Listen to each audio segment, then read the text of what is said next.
James, go live. Okay. Yeah.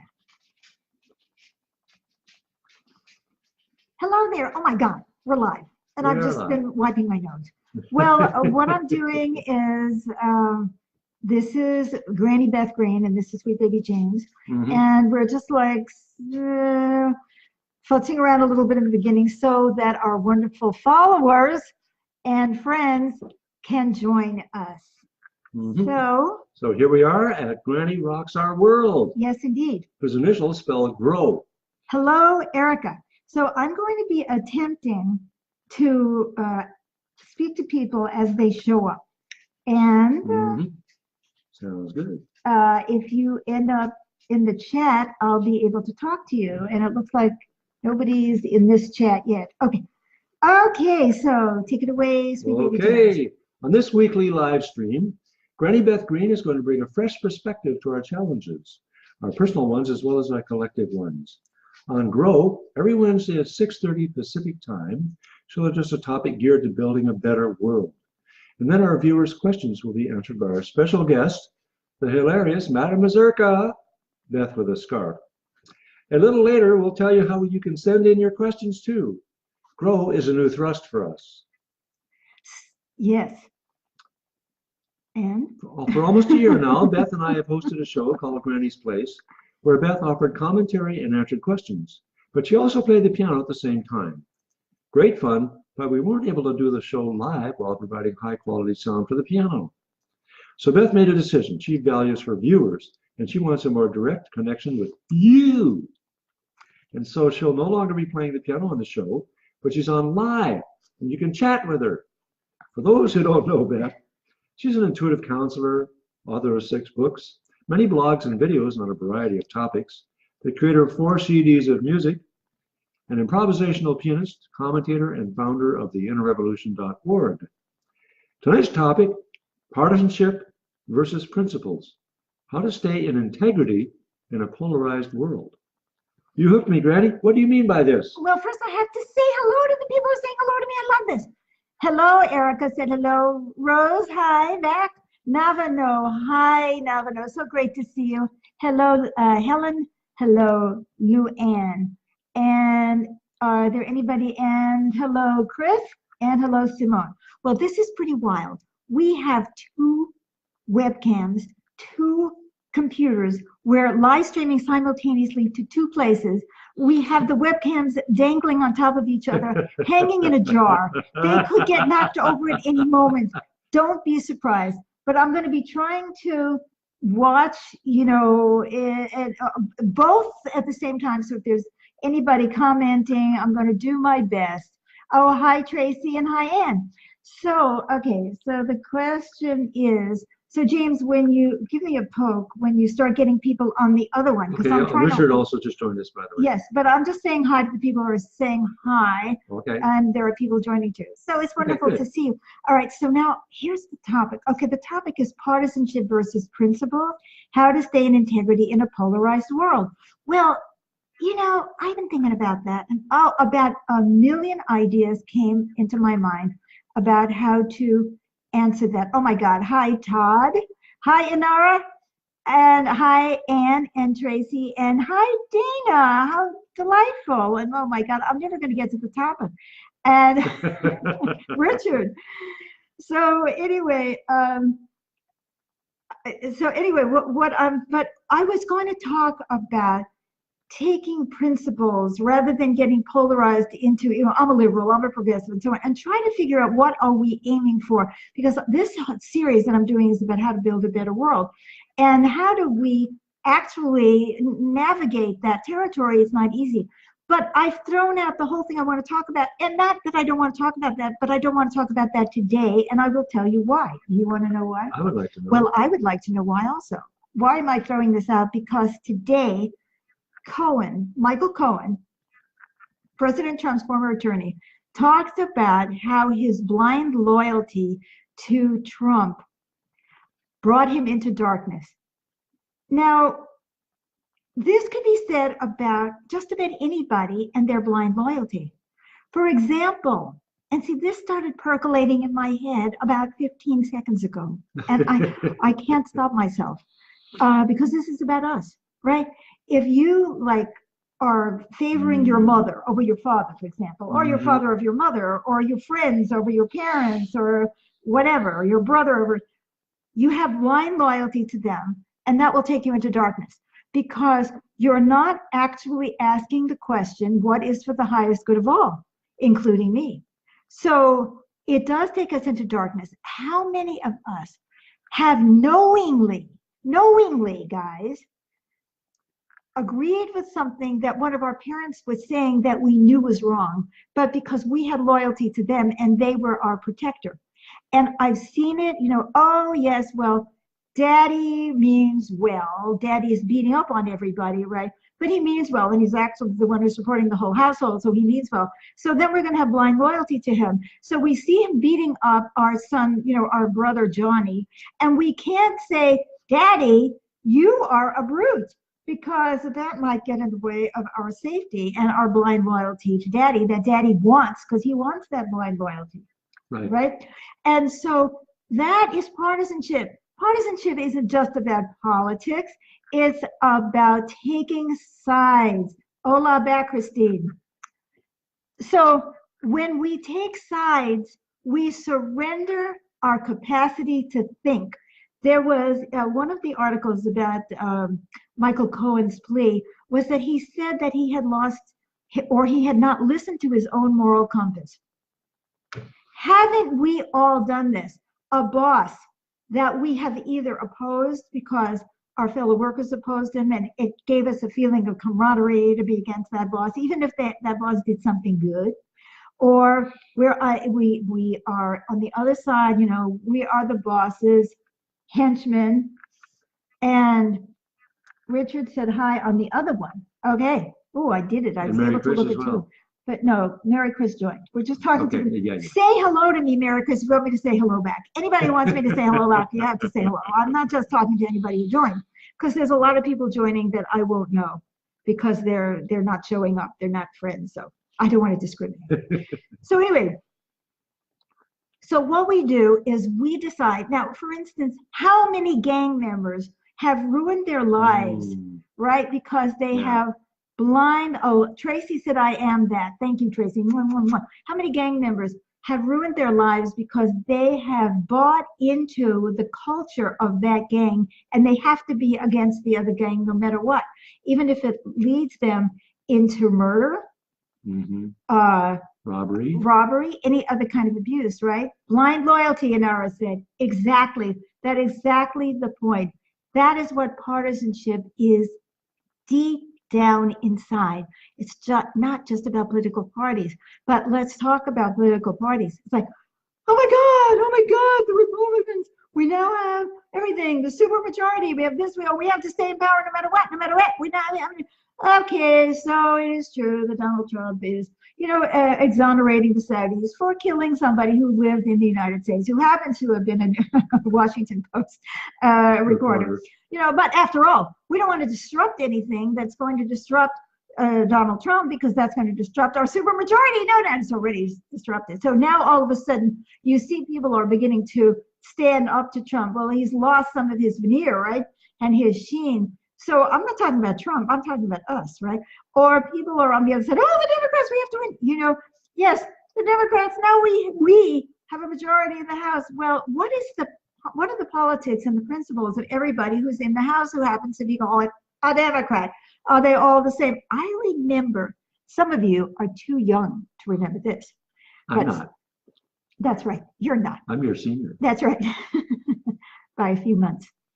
So there was a time when the Democrats were made up of, white liberals and segregationists. Remember that? Remember that. The bad old days, James? Yeah. Okay, on the other one, Mary Chris said hello. Hi, Granny and Gramps. Very nice. Honey, you have to keep this moving. Okay. Just in case. Okay, thank you. Look at that. I'm doing two screens at the same time. And the cameras haven't fallen down yet. I know there's something better than a jar. We will be prepared next time. So partisanship has to do with taking a side and being blindly loyal to it for your own self-interest, for your own power. I want to tell you guys, I have done this myself. Not recently, not that I'm aware of. You never can tell, right? I'm not perfect, right? But I was in a women's group that I just believed in what we were doing. I thought it was great. And then there were certain things that the leader of the organization was calling on us to do, and attitudes and approaches. And I went along with it, and I didn't feel comfortable, but I did it anyway because I wanted to stay in. I became a partisan of that organization and that philosophy instead of holding on to my own moral compass. So I've done it. I've done it in political organizations. We've done it in families. We've done it with friends. We've done it with teams. Even in relationships. In relationships. One-to-one couple relationships. We've done it in sports. How many people are out there like, yeah, kill him. That's partisanship, guys. And that is not principles. Now, when we begin to develop principles and make them more important than self-interest and self-empowerment, then we start looking at everything and saying, does this meet the criteria of my principles? One of the principles that we espouse here at the innerrevolution.org, and that is something that came to me years ago, it was that we should be designing a society that meets the needs of people and the earth. And so one of the needs that people have, for example, is healthcare. Healthcare. Everybody needs to be healthy. You don't have a healthy society if poor people are giving you infectious diseases, if poor people are coughing on your McDonald's, if people are losing time from work because they're sick, I don't care whether you're an immigrant, documented or undocumented, whether you're white, black, purple, new to this country, or you living across the world. Our health impacts one another. You're sitting on a plane, the guy next to you is carrying some communicable disease. We all need healthcare, and we all need healthcare not only to not infect each other, but also we need healthcare in order to work, because we need to be healthy. Now, don't get me on the topic of whether healthcare makes you healthy. I'm going to talk about that another time, because I don't think that healthcare is really always about going to doctors. There's a lot more that's involved in caring for our health. But I'm just saying one thing that we all need is we need to pay attention to our health and the health of our planet. Now, supposing one of the parties says, okay, Medicare for all. So I think, oh, yes, no, I'm a Democrat. Well, I have Medicare. Okay. Right? Medicare, You have to pay for it. Then you need a supplemental insurance to make it viable. And then you still have deductibles. And then there's all the stuff that Medicare doesn't pay. And I don't really want Medicare for all. I want health care for all. See? But when we become partisan, we don't say, that may be a step in the right direction, but it's only a step. The thing we're really looking for. So if you want to, now this is a little bit of what I was going to talk about before I stopped myself. But if you are going by principle, and one of the principles that you espouse is that we need to take care of people, the earth, and that includes the animals and everything, the wildlife, our pets, everything, the trees. Then we have to be looking at what do we actually need, rather than jumping on the bandwagon of something that's going to get us political advantage. And we may in a pinch, because look, you go to the voting booth and nobody's asking you to vote on caring for people in the earth. They may present this or that. I hate voting. You know why? Because I don't like any of the options. I never do.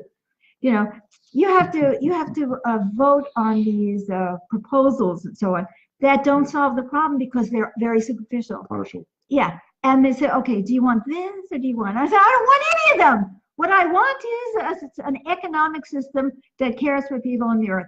And I feel kind of screwed up So should I take a position? So maybe should I vote for this candidate who's talking about Medicare for all versus somebody who's taking Medicare and Medicaid away from everybody without a work requirement? I'd probably go in and vote for them. But see, I'm never going to lose.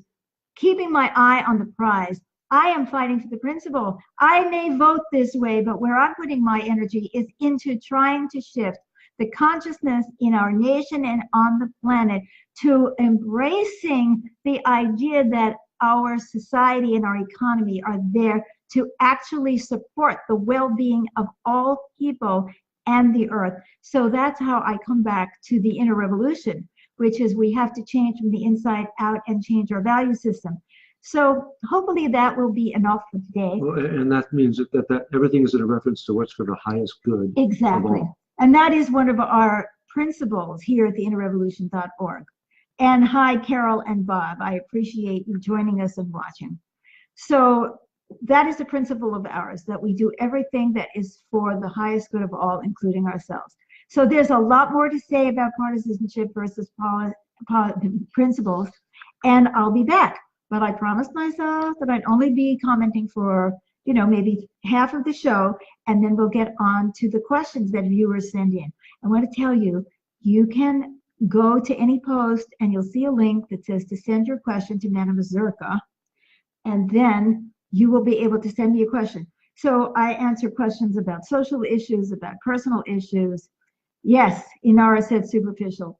That's what she was referring to, not me. She was talking about how many of the choices that we are given are superficial. So guys, inner revolutionaries, friends, comrades, countrymen, even though I am often being accused of being a liberal or a progressive by people who come to my page and don't ever watch anything that I do or read anything that I say and say, you're just a liberal.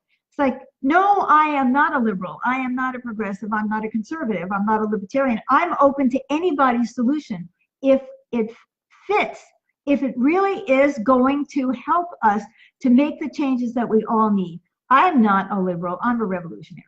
Anyway, there it is. There's a couple of comments more. Yeah, Erica says, Viva la inner revolution. I love it. Tracy says, it sounds good to live by principle, but it's so challenging. Yes, it is.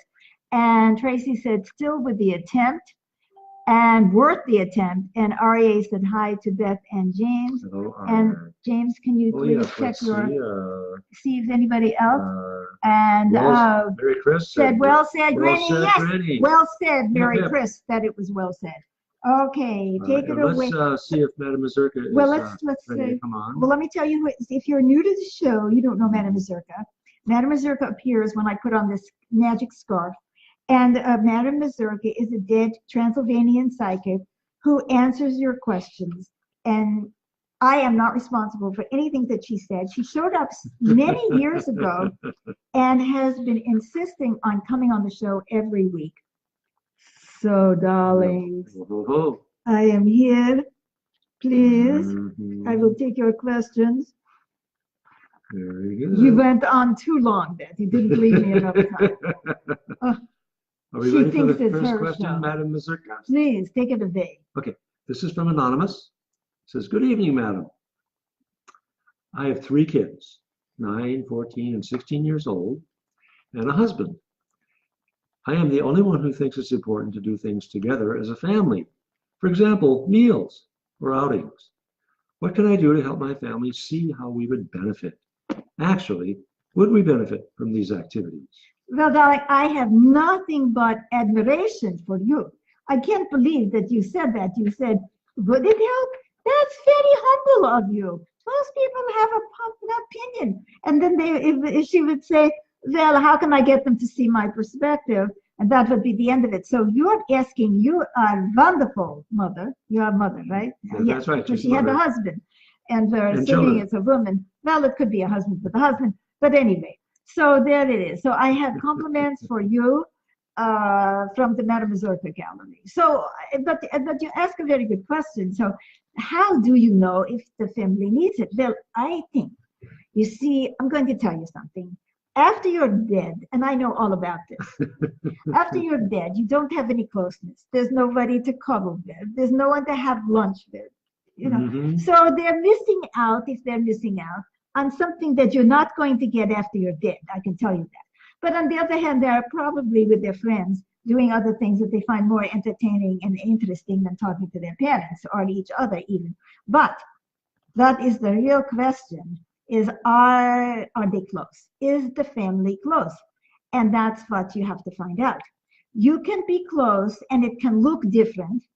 Everybody's running around doing different things.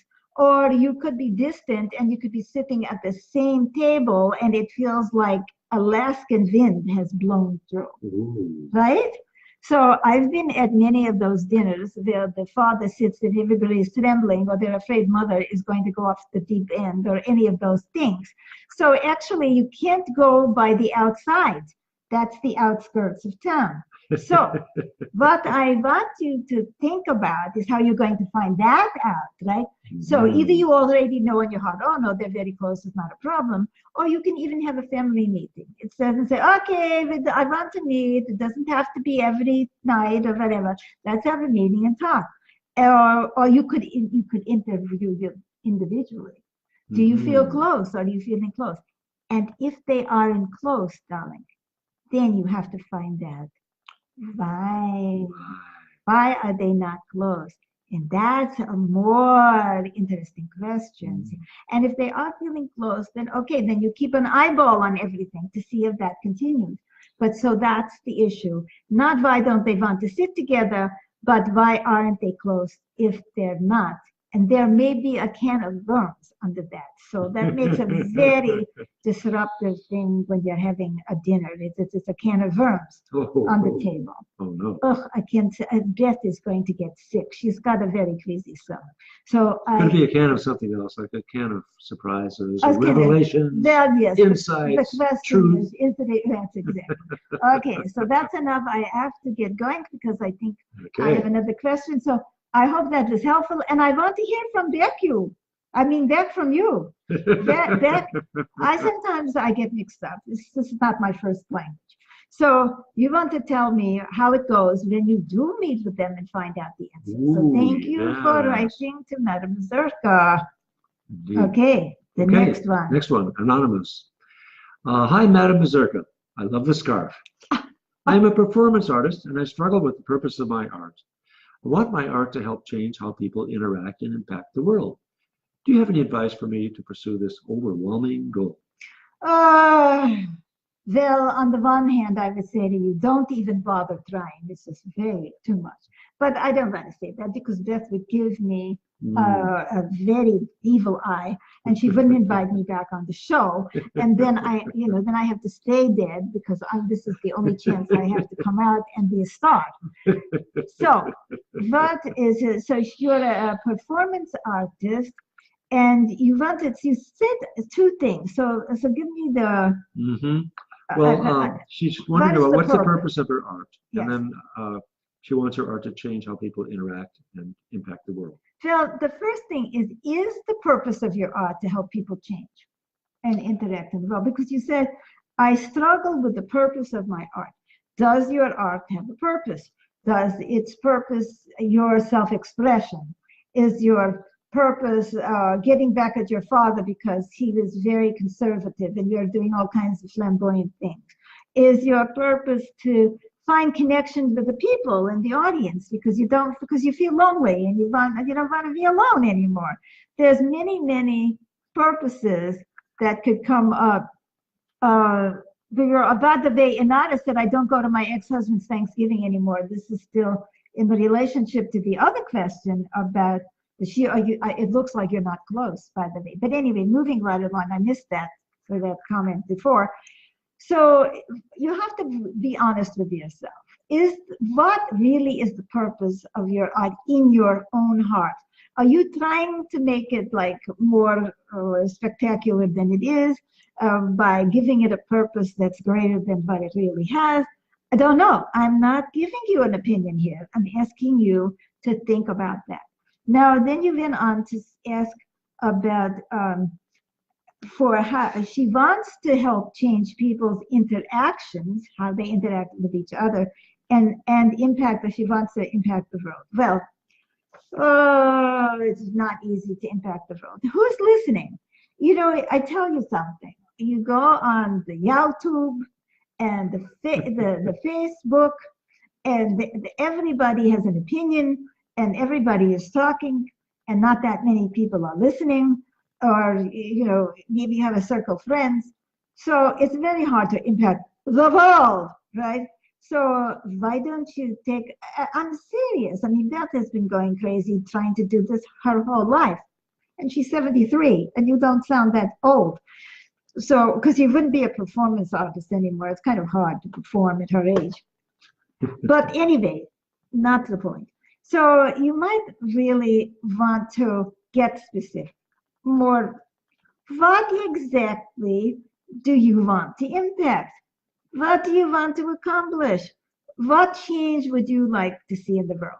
Would you like to see people starting to be more conscious about what they're eating? Do you want people to be more conscious about how they treat animals? You want them to be more conscious about how they treat each other. So, and okay, I see there's more comments here. Yes. Well, there's several. But they're not actually for me. They're for each other. Yes. Excellent. I don't have to answer. Valerie, Abby, Bill. Well, hello to all these people who are Tony. joining us. I'm so happy. Okay. So what I'm saying is, why don't you ask yourself what in particular you want to change? Now, if you want to change anything, you can become an inner revolutionary, because we're trying to change the consciousness of planet, like oneness, accountability, mutual support. And you can even look at, we have a free book on theinnerrevolution.org that Beth wrote. It's called the Handbook for the Inner Revolution, and it's only about 99 pages, and it's free as an ebook, a PDF file, as they say. And then she's got other books about how to change consciousness. You can read those things and think, because I have to understand, how do people change? You can't just say, I want to change the world. Well, what is it that you want to change? And how do those changes take place? So that's a lot of things for you to think about already. Mm-hmm. And then we can talk more after you have had a chance to look at that. So I commend you for wanting to do something. That's marvelous. You don't just want to stand up there and get applause. Yes, I think that's wonderful. But then you also have to look very carefully about what it is that you're trying to change, and how do people change? How do people change?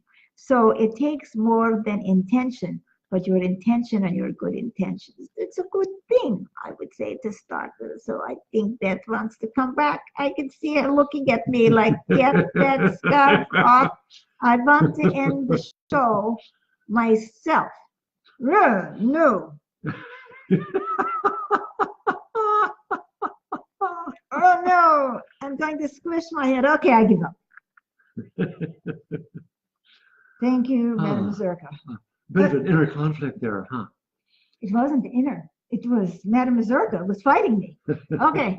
Anyway, I've had a wonderful time. I hope you have had a wonderful time, and that you come back and you join us every Wednesday for Granny Rock's Our World Grow, and that you grow with us.